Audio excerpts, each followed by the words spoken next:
بسم اللہ الرحمن الرحیم. سامعین محترم، دیوان حماسہ کے بارے میں ہم نے مختصر گفتگو اس سے پہلے آپ کے سامنے پیش کی تھی. اب ہم باقاعدہ کتاب کا آغاز کریں گے. بسم اللہ الرحمن الرحیم. یہ میرے سامنے دیوان الحماسہ کی کتاب ہے، تو اس سے میں آپ کے سامنے اشعار پڑھوں گا اور ان اشعار کا ترجمہ، صرفی، نحوی، لغوی تحقیق اور ترکیب، اور اس کے ساتھ ساتھ کچھ اضافی ادبی چیزیں بھی آپ کو بتاؤں گا. تو اس میں سب سے پہلے ہے باب الحماسہ. حماسہ یہ باب کرومہ سے یہ لفظ استعمال ہوتا ہے. حمس یحمسو، حماسةً بمعنی شجاعتاً. حماسہ شجاعت، بہادری کو کہا جاتا ہے، اور اسی وجہ سے قریش کو الحمص کہا جاتا تھا. حمص معنی بہادر قوم، مضبوط. اسی طرح حماس یہ اسی سے مبالغے کا صیغہ ہے، باب کرومہ سے یہ استعمال ہوتا ہے. تو باب الحماسہ میں جو اشعار ہوں گے وہ سب بہادری اور شجاعت اور جنگ کے بارے میں جو اشعار ہوتے ہیں، حرب اور جنگوں کے بارے میں، وہ سب حماسہ میں آئیں گے. تو سب سے پہلے ہے قال بعض الشعراء بلعنبر واسمہ قریت ابن عنیف. ان اشعار کا پہلے پس منظر سمجھ لیا جائے. شاعر کا نام ہے قریت ابن عنیف، جو قبیلے بلعنبر کا آدمی ہے، اور یہ اسلامی شاعر ہے. اسلامی شاعر کا مطلب یہ ہے کہ علامہ جلال الدین سیوطی رحمۃ اللہ علیہ نے المظہر فی علوم اللغہ اپنی کتاب میں عرب کے شعراء کے 4 طبقات لکھے ہیں. پہلا طبقہ جاہلین، یعنی وہ شعراء جنہوں نے اسلام کا زمانہ نہیں پایا، اسلام سے پہلے جاہلیت کے زمانے میں گزر چکے ہیں، جیسے امرؤ القیس ہو گیا، زہیر ابن ابی سلمہ ہو گیا، طرفۃ ابن العبد ہو گیا. دوسرا طبقہ مخضرمین کا ہے، جنہوں نے اسلام کا زمانہ بھی پایا اور اسلام بھی قبول کیا، جیسے حضرت حسان بن ثابت رضی اللہ تعالیٰ عنہ، حضرت کعب بن زہیر رضی اللہ تعالیٰ عنہ، حضرت لبید بن ربیعہ رضی اللہ تعالیٰ عنہ، جو بہت بڑے شعراء بھی تھے اور مسلمان بھی تھے. تیسرا طبقہ متقدمین کا ہے، یعنی جنہوں نے اسلام کے زمانے کے بعد شعر و شاعری میں بڑا نام پیدا کیا، کیونکہ جب شروع میں اسلام آیا اور قرآن نازل ہوا تو شعر و شاعری کا جو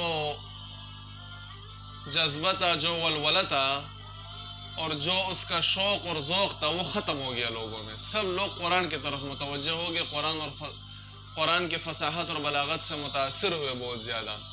لیکن جب کچھ زمانہ گزر گیا تو پھر شعر و شاعری کا ذوق پیدا ہوا لوگوں میں، تو اس میں جو لوگ پیدا ہوئے ان کو متقدمین کہا جاتا ہے، جن میں فرزدق ہے، جریر ہے، اور اس طرح کے بڑے بڑے شعراء ہیں.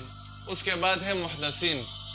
محدثین یہ پھر بہت بعد کے زمانے کے لوگ ہیں، جن کے زبان میں نئے الفاظ داخل ہوئے، مولد الفاظ داخل ہوئے، جیسے متنبی ہے، ابو تمام حبیب ابن اوس الطائی ہے، اور اس طرح کے جو شعراء ہیں. تو پہلے جو 3 طبقات ہیں ان کے کلام کو تو ہم استشہاد میں پیش کر سکتے ہیں. عربی کے کسی لفظ کے لیے، کسی مفرد کے لیے، کسی جملے کے لیے، کسی ترکیب کے لیے استشہاد کے طور پر ہم پہلے 3 طبقات کے کلام کو تو پیش کر سکتے ہیں، چوتھے طبقے کے کلام کو استشہاد کے طور پر پیش نہیں کر سکتے. تو یہاں پر جو شاعر ہے قریت ابن عنیف، یہ مخضرمین میں سے ہے، یعنی دوسرے طبقے میں سے ہے، اسلام کا زمانہ اس نے پایا. تو واقعی اس طرح ہوا کہ اس کے اونٹ تھے، چر رہے تھے، 30 اونٹ تھے. تو بنو شیبان قبیلے نے اس کے اونٹوں پر حملہ کیا اور اس کے اونٹوں کو لوٹ کر لے گئے. تو اس نے اپنے قبیلے کو بلایا، بلعنبر قبیلے کو، کہ میری مدد کرو اور میرے اونٹ ان لوگوں سے چھڑاؤ. تو اپنے قبیلے نے اس کا ساتھ نہیں دیا اور اس کی بات نہیں سنی. تو پھر یہ گیا بنو مازن کو اس نے بلایا اپنی مدد کے لیے. تو بنو مازن فوراً اس کی آواز پر اٹھے اور بنو شیبان کے 100 اونٹ انہوں نے لے کر شاعر کو حوالے کر دیے. تو اب شاعر جو ہے بنو مازن کا شکریہ ادا کرتا ہے، اپنے قبیلے کی مذمت اور برائی بیان کرے گا کہ یہ لوگ بالکل فضول اور بیکار قسم کے لوگ ہیں، میری کوئی مدد نہیں کی انہوں نے، اور بنو مازن کی تعریف کرے گا کہ انہوں نے بڑی خیرخواہی کی میرے ساتھ. تو شاعر کا جو قبیلہ ہے اس کا نام ہے بلعنبر. تو بلعنبر یہ اصل میں ہے بنو العنبر، بنی العنبر. تو بنو العنبر یا بنی العنبر میں جو واو اور یا ہے اس کو تو التقاء ساکنین کی وجہ سے حذف کر دیں گے، یعنی اصل میں ہوگا بنو العنبری. تو حمزہ وصلی گر جائے گا العنبر میں تو بنو العنبر ہو جائے گا. پھر واو التقاء ساکنین کی وجہ سے اور بنی العنبر میں یا التقاء ساکنین کی وجہ سے گر جائے گا تو بنو العنبر بنی العنبر ہو جائے گا. پھر نون کو حذف کر دیا تو بلعنبر بن گیا. نون کو حذف کرنے کی 2 وجہ ہیں. پہلی وجہ تو یہ ہے کہ نون جو ہے یہ بہت زیادہ استعمال ہوتا ہے، بنو اور بنی کا کثرت استعمال کی وجہ سے اس کو حذف کر دیا. اور دوسری وجہ یہ ہے کہ نون اور لام میں بہت زیادہ مماثلت اور مشابہت پائی جاتی ہے صفات میں، مخارج میں، اس وجہ سے اس کو حذف کر دیا. جیسے بعض مرتبہ 2 ہم جنس حرف آ جاتے ہیں تو تخفیفاً ایک کو حذف کر دیتے ہیں. مثلا احسست، احس یحس احساساً سے احسست فعل ماضی واحد متکلم کا جو صیغہ ہے اس میں دوسرے سین کو حذف کر دیتے ہیں تو احست کہتے ہیں. اسی طرح زللت میں لام کو حذف کر دیتے ہیں تو زلتہ پڑھتے ہیں. تو یہاں پر بھی نون کو لام کی مشابہت اور مماثلت کی وجہ سے حذف کر دیا، بلعنبر ہو گیا. اس کی دلیل کیا ہے کہ یہاں پر نون حذف ہوا ہے؟ دلیل اس کی یہ ہے کہ العنبر کے را پر تنوین نہیں آئے گی. تو تنوین نہ آنے کا مطلب یہ ہے کہ یہ معرف باللام ہے، اور جب یہ معرف باللام ہے تو اس میں حمزہ وصلی بھی حذف ہوا ہے اور بنو میں نون اور یا حذف ہوا ہے. تو جب یہ معرف باللام ہوگا تو اس پر تنوین نہیں آئے گی. لیکن اگر اس کو ہم اصل کلمہ مان لیں اور یہ محذوفات نہ مانیں تو پھر را پر تنوین نہ آنے کی کوئی وجہ نہیں ہے ہمارے پاس. اس وجہ سے یہ اس بات کی دلیل ہے کہ یہاں پر نون حذف ہوا ہے. تو بہرحال شاعر کہتا ہے لو كنت من مازن لم تستبح ابلی بنو اللقیطة من ذہل ابن شیبانہ. لو كنت من مازن، اگر میں بنو مازن سے ہوتا، لم تستبح ابلی تو میرے اونٹوں کو مباح نہ سمجھتا. مباح نہ سمجھتے بنو اللقیطة گری پڑی عورت کے بچے، من ذہل ابن شیبانہ جو بنو شیبان کے ساتھ تعلق رکھتے ہیں. یعنی بنو شیبان جو قبیلہ ہے یہ گری پڑی عورت کے بچے ہیں. اگر میں قبیلے بنو مازن سے ہوتا تو یہ میرے اونٹوں کو جائز اور مباح نہ سمجھتے، یعنی میرے اونٹوں کو نہ لوٹتے. تو لم تستبح یہ فعل جہد کا صیغہ ہے، واحد مؤنث غائب کا صیغہ ہے. استباح یستبیح استباحتاً باب استفعال سے ہے یہ صیغہ. لم جازم اس پر داخل ہے. اس کا معنی ہے اخذ الشیء مباحا، کسی چیز کو مباح سمجھ کر لے لینا کہ یہ چیز میرے لیے مباح جائز ہے تو اس کو لے لینا، اس کو کہتے ہیں استباحتن.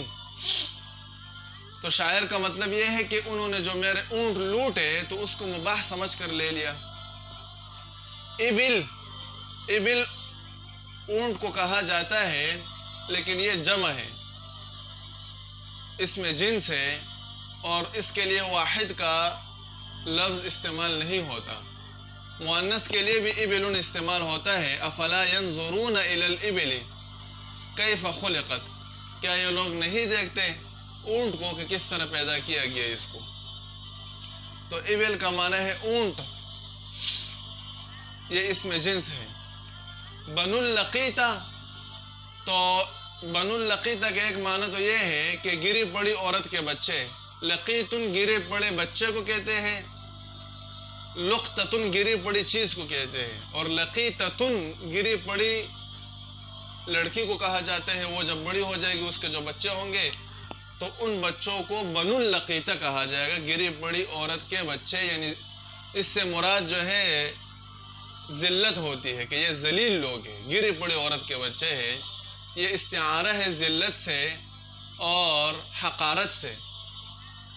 لیکن ایک دوسرا مطلب اس کا یہ ہے کہ بنو اللقیطہ ایک قبیلے کا نام ہے، زحل ابن شیبان کے ایک خاندان کا نام ہے بنو اللقیطہ۔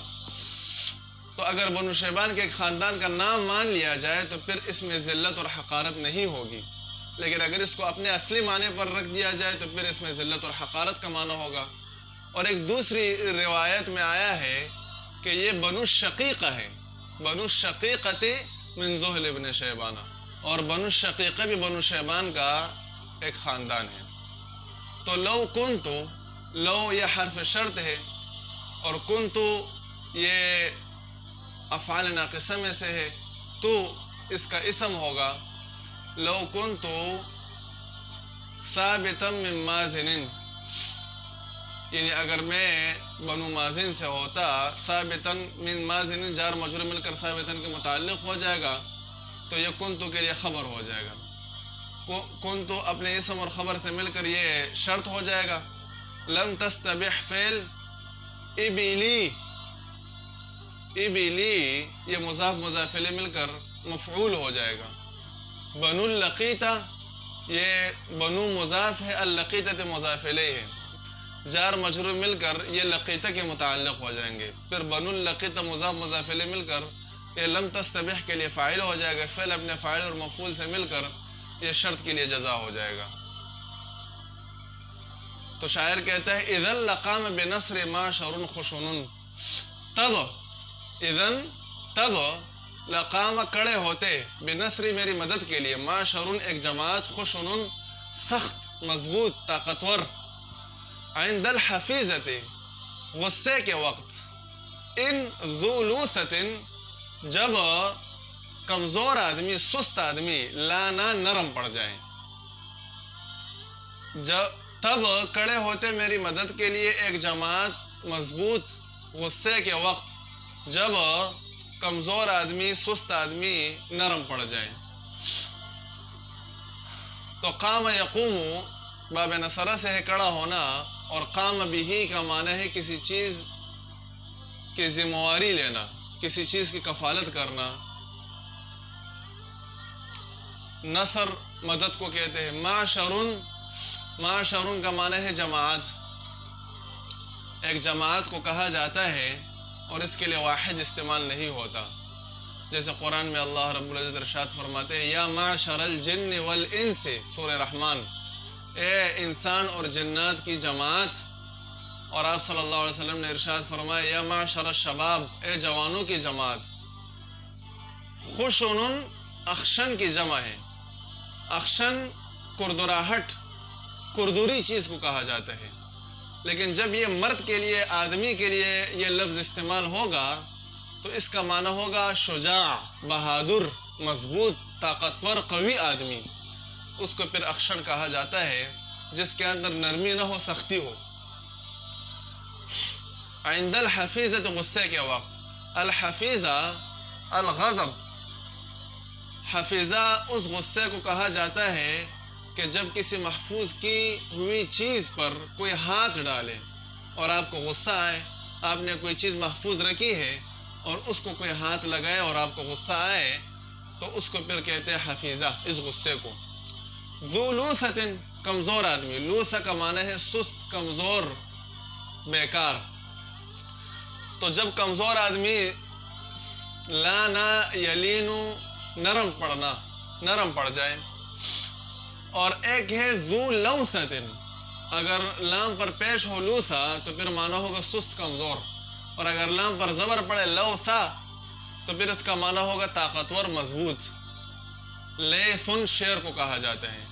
تو پھر اس کا ترجمہ ہوگا کہ اگر مضبوط آدمی وہ کمزور پڑ جائے پھر بھی بنو مازن ان کے مضبوط آدمی میری مدد کے لیے کھڑے ہوتے ہیں۔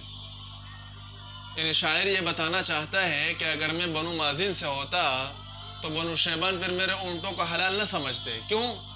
کیونکہ اگر بنو شیبان میرے اونٹوں پر حملہ کرتے تو بنو مازن کے ایک مضبوط جماعت، طاقتور لوگ اس حال میں بھی کھڑے ہوتے کہ جس حال میں مضبوط لوگ سست پڑ جاتے ہیں۔ اور ترکیب اس کی بالکل آسان ہے کہ قام بنصری، قام فعل ہے، بنصری جار مجرور اس کے متعلق بن جائے گا، معشر موصوف ہوگا، خشن اس میں صفت ہے، عند الحفیظتی یہ خشن کے متعلق ہو جائے گا ظرف بن کر، پھر موصوف صفت مل کر معشر خشن موصوف صفت مل کر قام کا فاعل ہو جائے گا، فعل اپنے فاعل اور مفعول متعلق سے مل کر یہ ہو جائے گا جملہ فعلیہ۔ ان ذو لوثۃ لانا، یعنی ان لان ذو لوثۃ لانا، اس کو کہتے ہیں محذوف علی شرطۃ التفسیر۔ ذو لوثۃ کا جو عامل ہے وہ محذوف ہے یہاں پر، ما اضمر عاملہ علی شرطۃ التفسیر۔ ان لان ذو لوثۃ لانا، ان شرطیہ ہے، یہ فعل پر داخل ہوتا ہے، اس وجہ سے یہاں پر فعل محذوف ہے، تو یہ ہوگا ان لان ذو لوثۃ جب کمزور پڑ جائے مضبوط آدمی یا سست آدمی، لانا فعل، ذو لوثۃ مضاف مضاف الیہ مل کر فاعل، فعل فاعل مل کر شرط، اور دوسرا لانا فعل فاعل مل کر جزا۔ قوم اذا الشر ابدا ناجزیہ لہم، ایسی قوم یعنی ہم قوم، وہ ایسی قوم ہے کہ جب شر یعنی جنگ، شر سے مراد جنگ ہے، کہ جب جنگ ابدا کھول دے، ناجزیہ اپنے ڈاڑوں کو ظاہر کر دے، اپنی ڈاڑوں کو لہم ان کے لیے، طاروا الیہ تو وہ اڑ کر جاتے ہیں جنگ کی طرف، بھاگتے نہیں ہیں جنگ سے اور چلتے بھی نہیں ہیں جنگ کی طرف، اڑ کر جاتے ہیں، ضرافات جماعت در جماعت و وحدانہ اور اکیلے اکیلے، یعنی ایسے مضبوط اور طاقتور قوم ہے کہ جب جنگ وہ گرم ہو جائے، جنگ اپنی دانتوں کو داڑوں کو ظاہر کر دے کا مطلب یہ ہے کہ جب جنگ سخت ہو جائے، گرم ہو جائے اور میدان جنگ جو ہے وہ برسر پیکار ہو جائے، تب بھی یہ لوگ اتنے طاقتور مضبوط ہے کہ یہ دوڑ دوڑ کر جاتے ہیں جنگ کی طرف، پیچھے نہیں ہٹتے، ایسے لوگ ہیں یہ۔ تو الشر یہاں پر شر سے مراد حرب، جنگ ہے، کیونکہ جنگ میں بھی شر ہوتا ہے، لوگ قتل ہوتے ہیں، کوئی فائدہ نہیں ہوتا، جب دو لوگ لڑتے ہیں تو کسی کو بھی کوئی فائدہ نہیں ہوتا، دونوں کا نقصان ہوتا ہے، اس وجہ سے اس کو شر کہا جاتا ہے۔ ابدا یبدی ابداءً باب افعال سے ہے، اس کا معنی ہے ظاہر کرنا۔ ناجزیہ، ناجزن کی تثنیہ ہے، ناجزن ڈاڑ کو کہا جاتا ہے، ان ڈاڑ کے جو آخری دانت ہیں ان کو کہا جاتا ہے، ڈاڑ کو تو زرسن کہا جاتا ہے عربی میں، الاضراس ڈاڑ، اور ان ڈاڑوں کے جو دانت ہیں مضبوط، جس سے کسی چیز کو مضبوط تھام لیا جاتا ہے، ان کو ناجزن کہا جاتا ہے۔ جیسے آپ صلی اللہ علیہ وسلم نے ارشاد فرمایا علیکم بسنتی، تم پر میری سنت لازم ہے، وہ سنت الخلفاء الراشدین المہدیین، اور میرے خلفاء راشدین جو ہدایت یافتہ ہیں ان کی سنت بھی تم پر لازم ہے۔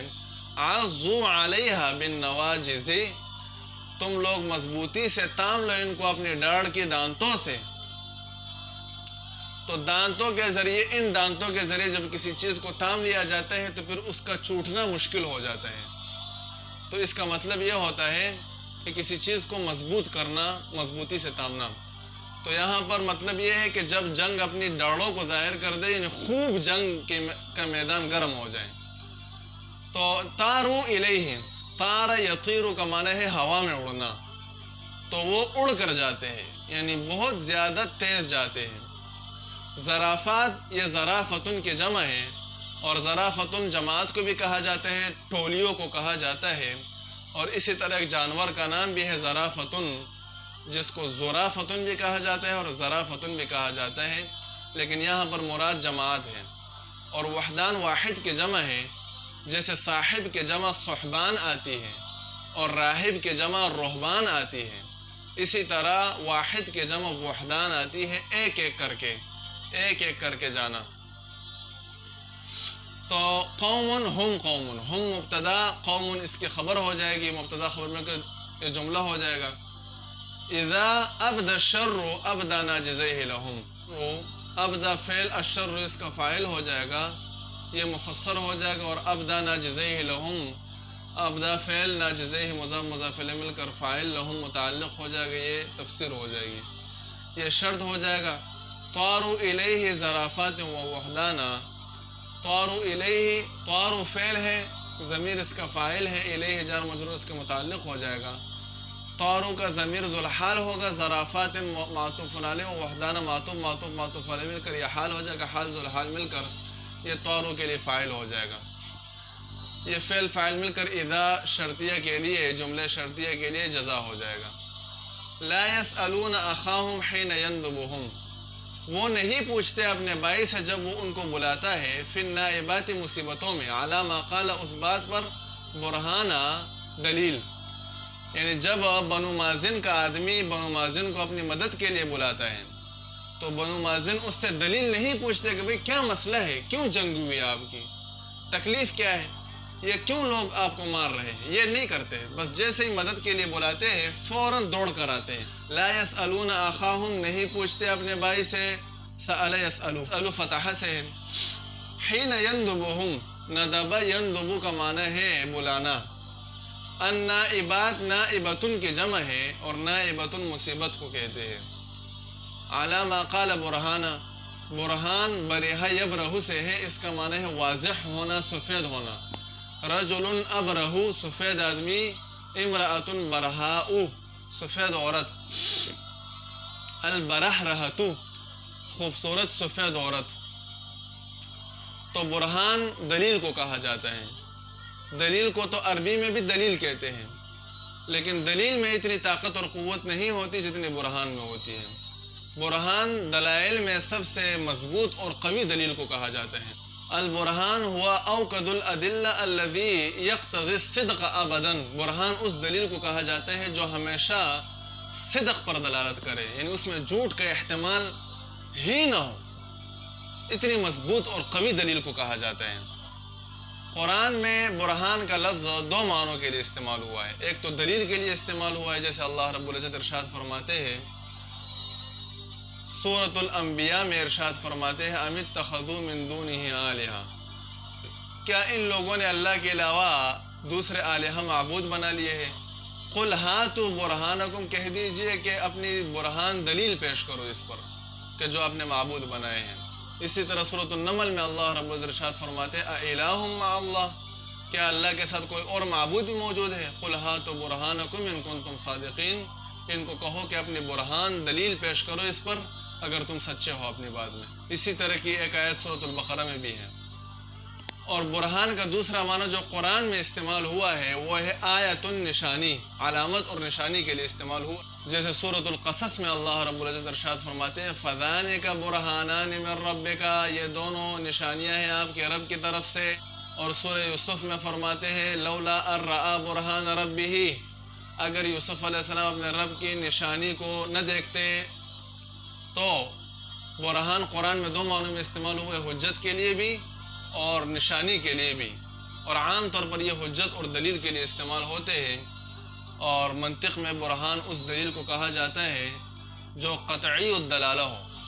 لیکن قومی، لیکن میری قوم وَإِن كَانُوا ذَوِي عَدَدٍ، اگرچہ ان کے تعداد بہت زیادہ ہے. لَيْسُوا مِنَ الشَّرِّ فِي شَيْءٍ وَإِنْ هَانَا، لیکن وہ نہیں ہے جنگ کے معاملے میں کسی بھی چیز میں. وَإِنْ هَانَا، اگرچہ وہ جنگ جو ہے ہلکی جنگ ہو، شر ہلکا ہو، جنگ جو ہے ہلکی ہو، تب بھی میرے قوم کسی کام کی نہیں ہے اس میں. یعنی میری قوم جو ہے ان کی تعداد تو بہت زیادہ ہے، لیکن جنگ کے معاملے میں وہ کچھ بھی نہیں کر سکتے. چھوٹی سی جنگ بھی نہیں کر سکتے، بڑی جنگیں تو دور کی بات ہے. یعنی اپنی قوم کی برائی کر رہے ہیں، مذمت بیان کر رہے ہیں. لیکن قومی، لیکن میری قوم وَإِن كَانُوا ذَوِي عَدَدٍ، اگرچہ وہ بہت تعداد والے ہیں. لَيْسُوا مِنَ الشَّرِّ، وہ نہیں ہے جنگ کے لیے. فِي شَيْءٍ، کچھ بھی.